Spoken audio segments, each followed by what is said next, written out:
여기 비석은 그 스테픈 콜린스 파스터 선생님의 비석이에요.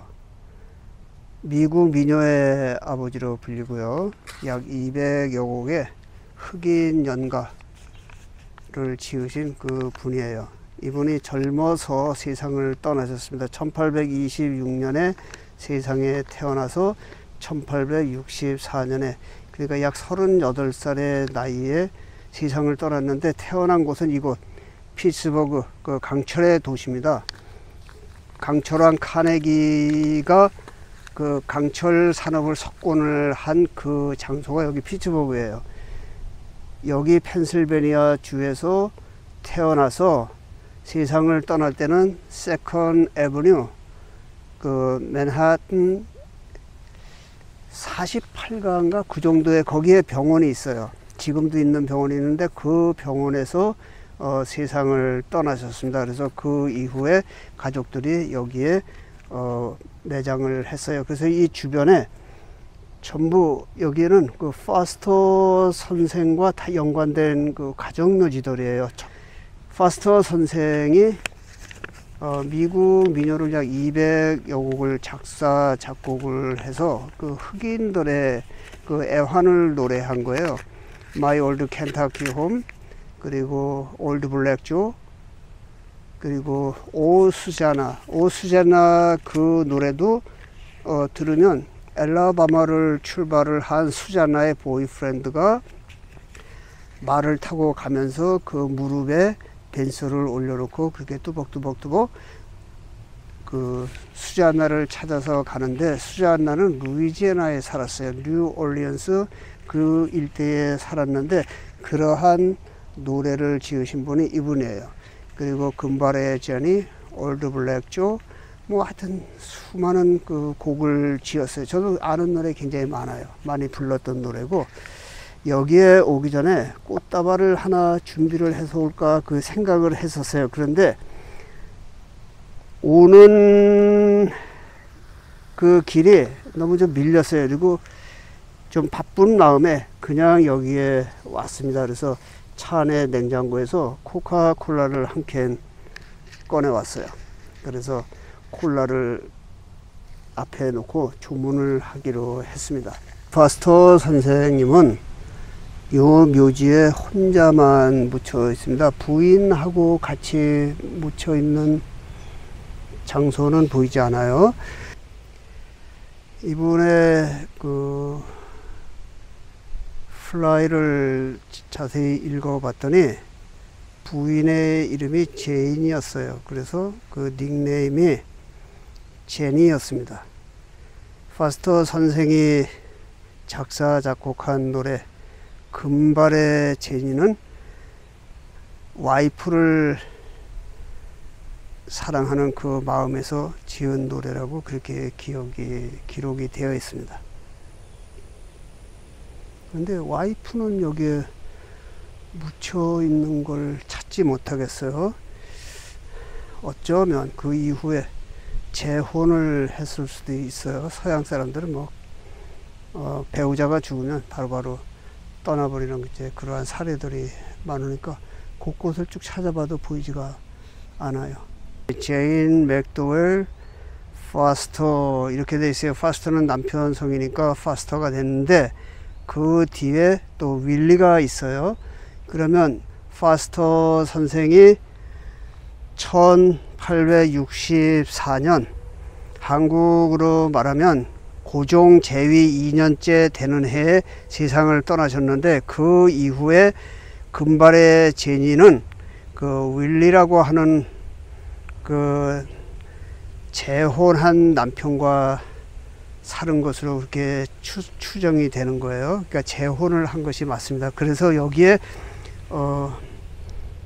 그 비석이 없는 거예요. 서양 사람들의 그 통상적인 관념은 재혼을 했어도 본 남편에게 가서 묻히는 경우가 많이 있는데, 파스터 선생의 부인은 재혼을 하고서 그 재혼한 남편 윌리의 그 묘지에 묻혀 있는 것 같습니다. 거기까지만 하고요. 사생활에 관한 이야기는 하지 않도록 하겠습니다. 많은 사람들이요, 이분이 그 인종차별주의자다 뭐 이런 얘기를 해요. 왜냐면 흑인을 비하하는 그러한 노래를 지었다고 해서 그렇습니다. 그런데 그 예전에는요, 이 흑인을 다키스라고 불렀어요. 그 말은 검둥이라는 뜻이에요. 검둥이들, 그러한 뜻. 그리고 불과 한 5, 60년 전만 해도 흑인들이 자기 자신들을 니그로라고 불렀어요. 그런데 이제 그것이 얼마 후에 내가 미국에 오고 한 몇 년 지나니까 이제 블랙으로 이제 부르기 시작을 했습니다. 그런데 흑인들의 요구에 의해서 공식적인 그 호칭이 아프리칸 아메리칸으로 그렇게 부르게 되었어요.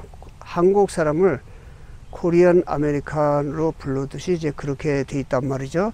그래서 그 노래의 내용 중에 그 켄터키 옛집 그 내용에도 그 마루를 뛰노는 어린아이들, 그 검둥이 시절 뭐 그러한 노래들이 나온다고 해서 이분을 그 과거에 지었던 그 노래를 현대의 정서에 맞추다가 보니까 파스터 선생이 인종차별주의자 같은 그러한 누명을 쓴 거란 말이죠. 그런데 그렇지가 않고 이분은 흑인을 매우 사랑을 하고 흑인들의 그 애환을 잘 표현을 했어요. 그래서 많은 사람들에게 그 흑인들의 노고와 희생과 애환을 널리 알려준 그러한 분이란 말이에요.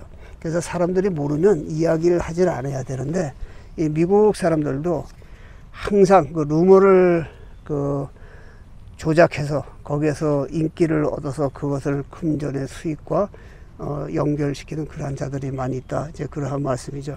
이 파스터 선생님이 어디에 누워 계시냐 하면요, 저는 이제 이 묘지를 보면, 구절을 보면은 바로 알아요.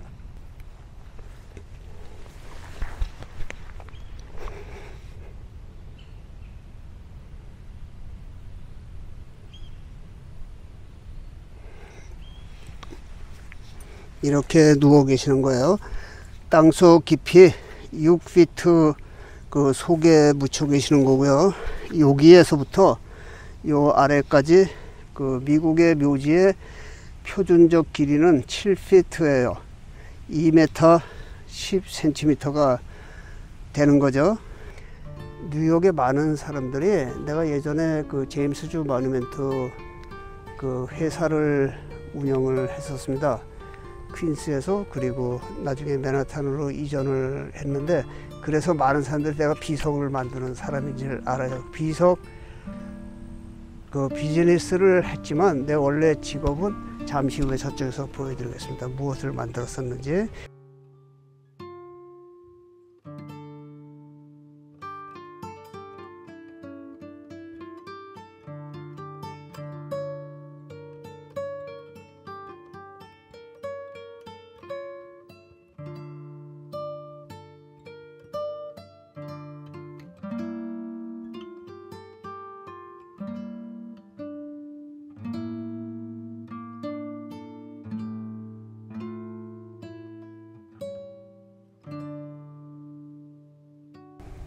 제가 미국에 40년 전에 처음에 와서 가진 직업이 이 조각품을 만드는 직업이었어요. 화강암, 대리석, 라임스톤, 샌드스톤, 그러한 것으로 주문이 들어오는 대로 그 고객이 원하는 것을 만드는 거예요. 그러니까 살아있는 사람의 그 흉상 있잖아요. 상체 만드는 것도 하고, 또 죽은 사람의 그 흉상을 만드는 것도 하고, 뭐 아기가 사망했을 때 그 아기의 모습을 조각품으로 만드는 그 일도 하고, 이러한 스태츄도 만들고, 하여튼 그것이 저의 직업이었습니다.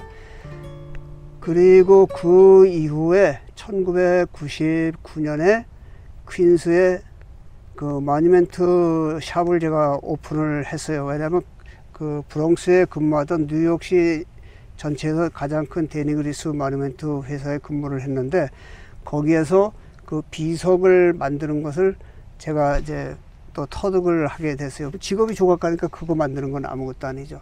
그래서 그것을 만들면서 그 파트너 회사들과 연계를 해서 그 모뉴멘트 회사를 했더니 한국 사람들, 뉴욕시에 있는 사람들이 제가 비석을 만드는 사람인 줄 그렇게 다들 착각을 하더라고요. 저의 원래 직업은 조각품을 만드는 거예요.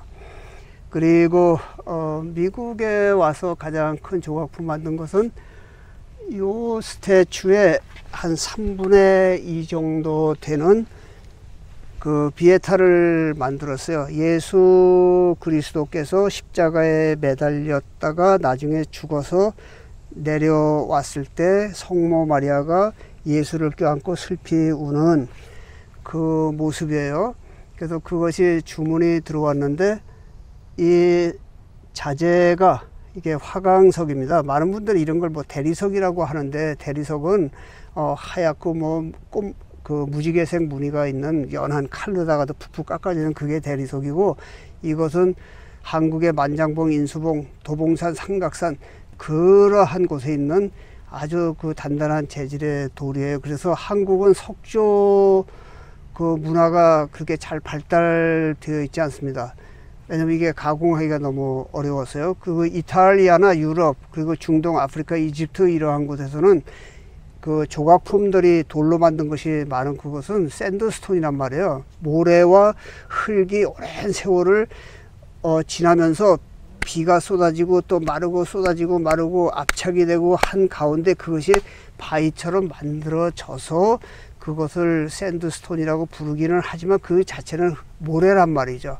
이렇게 화강석으로 되어 있는 것이 아니에요. 그것은 칼로다가 이렇게 푹푹 깎는 거예요. 막 이렇게 망치로 쳐도 되고 손으로 막 푹푹 밀어서 만드는 그러한 것이기 때문에 그 중동과 유럽은 이러한 조각품들이 발달해 있고, 한국은 그 옛날에 청동기 시절 그 지나면서 또 철기 문명을 거치면서도 이 화강석을 가공하는 그 기자재들이 발달을 하지 못하니까 한국에서 만드는 것이 그 성곽, 또 절간에 뭐 계단, 기단 그런 거 만드는 거죠. 그리고 비석같이 단조로운 모습의 그런 걸 만들다가 근래 들어서는 이제 기계 제품들이 이제 발달을 하니까 이러한 조각품도 만드는 것으로 그렇게 생각을 하시면 되는 거죠.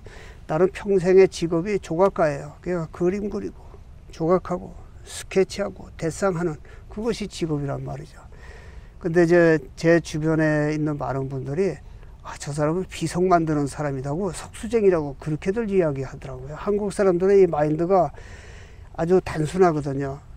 다는 아니지만 그런 사람들이 많이 있어요. 그리고 남을 높여서 말을 하려고 하잖아요. 항상 무슨 일이 있으면 그것보다 깎아서 절반쯤 푹 잘라내고 그렇게 남을 폄하해서 평가를 하려고 하는, 그래야 자기 자신이 돋보이는 것으로 착각이 되기 때문에 그러한 말들을 한단 말이죠. 제가 하여튼 얼마 후에, 언제가 될지는 모르겠어요. 스테이튼 아일랜드 거기 가면 그 성당에 이것보다는 조금 작지만 성모 마리아를 만드는 것이 있어요. 제 아들이 91년 12월 11일 날 태어났는데 92년 1월 달에 그 조각품을 만드는 거예요. 그래서 스테이튼 아일랜드 성당 정문에 이렇게 서 있는 성모 마리아가 있는데 그것도 찾아서 올리고요. 또 비에타는 88년도 4월 달에 만들었는데 그것은 미네소타주로 그 트레일러로 운송을 했어요. 굉장히 크기 때문에 그거 하나만 실어서 보냈는데 그 위치를 정확하게 알지 못합니다. 그래서 그것을 찾아보도록 하겠습니다. 그리고 맨하탄의 그 도서관에도 제 조각품이 있는 것이 있거든요. 그래서 이제 그러한 것을 내가 세상을 떠나기 전에 자료를 다 만들어서 그렇게 해서 정리를 해 놓을 거예요. 그리고 이 뒤편에 있는 것은, 요것은 별도의 화강석으로 그 십자가를 만들고 요 조각품을 또 별도로 만들어서 이렇게 기단에 세웠어요. 요 돌은 그 버먼트 그 베리에서 나오는 거예요. 거기에 광산이 200 수십 년 된 어마어마한 광산이 있어요. 한국의 큰 저수지만큼 그렇게 커요. 그리고 수직으로다가 이 화강석을 캐면서 들어가고 지금도 어마어마하게 캐내고 있습니다. 그래서 여기에 보이는 모든 이러한 회색의 돌은 전부 그 버몬트 주에서 나오는 겁니다. 그 양키의 고향이 버몬트라고 제가 전에 설명드린 적이 있어요. 땅속에 매장되질 않고 요 건물 안에 그 관을 넣게 돼 있는 거예요. 지금 현재 봐서는 양쪽에 3명씩 3층 높이로 해서 6분이 여기 매장이 되는 것 같습니다.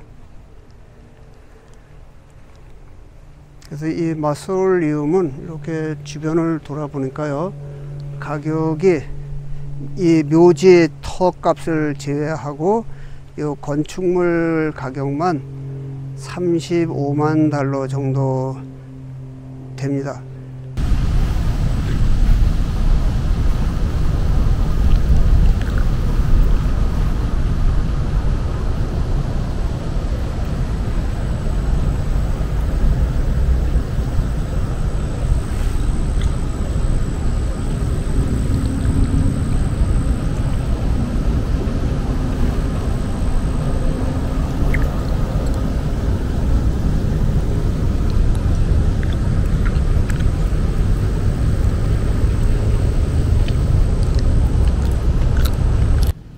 관이 건물 안에 있는 요것도 산소예요. 마솔리움인데 돌기둥으로 그 주변을 이렇게 장식이 되어 있습니다.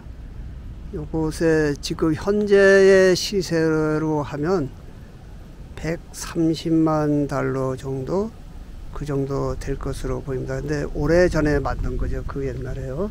그리고 저편에도 그 마솔리움이 있어요. 저기는 한 60만 불 정도 되는 그러한 것들 이렇게 있습니다.